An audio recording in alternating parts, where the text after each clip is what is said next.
Today been like for you? Media circus.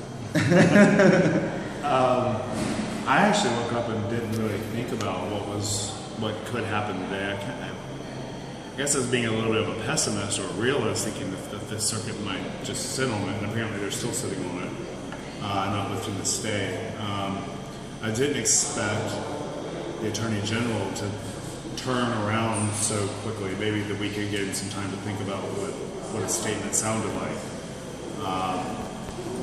The claim is that he was just speaking legally, and he wasn't saying you can't issue licenses clerks. So when we saw that, there seemed to be a little bit of confusion too, because it seemed like when he reissued his statement this morning, it seemed like he was kind of putting it into the circuit clerk's hands and said, you consult your county legal experts.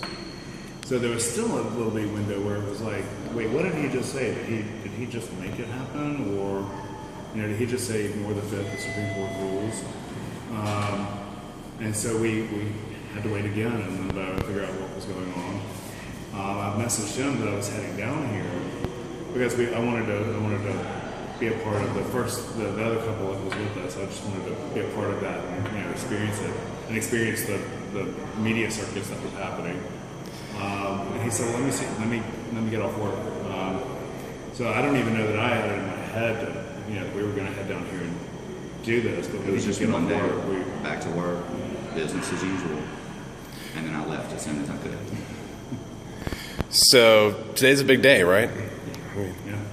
How are you guys doing emotionally? I mean, this is kind of the culmination of a lot of work by a lot of different people. I don't know that I've since Friday we came and we waited, and then we got wrapped up into a media frenzy. We were also doing Pride Friday night, which was huge. It was, I think it's estimated at least about 1,000 people were there for about 4 hours, and so we had to jump from the media frenzy to executing event planning and organizing. Managing a concert, and then a whole weekend of events. So we haven't really stopped since Friday morning.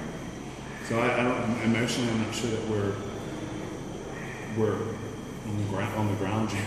I don't know that it's really sank in, where we are, what's going on. It's been a huge weekend for everybody, and not just for us. A lot of things were realized this weekend that people either haven't talked about or never even thought could have happened. And I can't wait to get home and just sit down and then take it in and go from there. Where do you guys? Well, I mean, that's the next question. Where do you guys go from here? What's the next plan? Back to work for you. I don't know. I'm not. Our anniversary is next month, so that's probably going to be a huge celebration for us. So that's what's next in my head. Okay. Now go ahead. Apparently planning another party for next month. I'm not sure that. For me, this really doesn't change a lot of things for me. We've been in a relationship for 17 years. And this is icing on the cake, and it does give us protections. It means a lot more, I think, to a whole new generation of kids who are growing up with this as a reality. We kind of, I guess we maybe had in our heads that this may never be an option for us. So I don't know that I can wrap my head around what's happened yet, but it's, after 17 years, it's validation, but I can't really articulate what I feel. It's just official now. There's been a lot of talk about what the next steps are for the gay community and civil rights. Has that gone through your head at all? I mean, you've referred to this as icing on the cake, but... Well, for me, it's icing on the cake. I think for the community, it's something much bigger. I think what it's going to do is it's creating conversations between families right now. People have been able to be someone's friend, at the family reunion, and now with marriage, they're now their husband, then you have to talk about it. In the South, there's a whole lot of don't ask, tell going on. So I think that it's going to create conversations in all pockets of Mississippi and the country where those conversations weren't happening. And then for the LGBT community, on a bigger level, it's going to create realities where somebody might be getting fired because they're married, or they can't, their company might not insure their partner.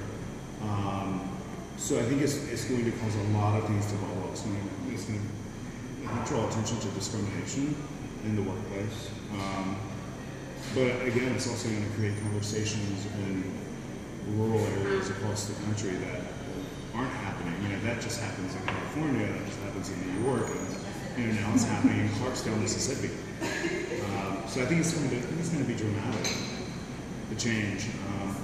And I think that, again, this is going to draw attention to the fact that there needs to be protections for LGBT people in the workplace and discrimination in general. Protections for everybody in the workplace, not just LGBT, but for everybody.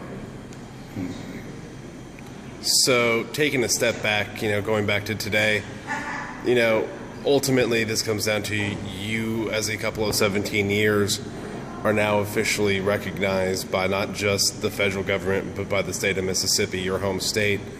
I mean, that's ultimately, a good day, right? Yeah, it's very good. That's Monday on record. All right, thanks, guys. Wish this was a Friday. Thank you.